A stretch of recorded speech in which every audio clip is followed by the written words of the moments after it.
Friends, welcome to the killer channel.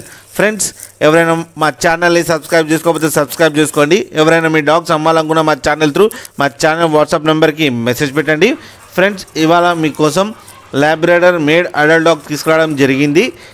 ఇది హైదరాబాద్ దగ్గర నారాయణగూడలో అవైలబిలిటీలో ఉంది. అండ్ దీని ఓనర్ ఏం చెప్పారంటే ఇది 11 months బేబీ అని చెప్పడం జరిగింది. అండ్ ఇది మేల్ పప్, అండ్ మేల్ పప్కి 8,000 రూపీస్ డిమాండ్ చేస్తున్నారు. అండ్ రేట్లో నెగోషియబుల్ ఉందని చెప్పడం జరిగింది. అండ్ ట్రాన్స్పోర్టేషన్ ఫెసిలిటీ అయితే 15 kilometers దాకా అయితే ప్రొవైడ్ చేయగలమని అని చెప్పారు. ఫ్రెండ్స్, మీరు చూడొచ్చు కింద డాగ్ ఎంత యాక్టివ్గా, ఎంత హెల్తీగా, ఎంత క్యూట్గా ఉందో. ఫ్రెండ్స్, మీకు ఎవరికైనా నచ్చితే టైటిల్లో కాంటాక్ట్ నెంబర్ ఇస్తాను, కాంటాక్ట్ అవ్వండి, మాట్లాడండి, తీసుకోండి. ఫ్రెండ్స్, అలాగే ఒకసారి పప్పి డీల్ అయిపోయిన తర్వాత అన్ని డీటెయిల్స్ చెక్ చేసి మనీ వేయాలని కోరుకుంటున్నాం. ఫ్రెండ్స్, అలాగే మా ఛానల్ని సబ్స్క్రైబ్ చేయడం మాత్రం మర్చిపోకండి ఫ్రెండ్స్.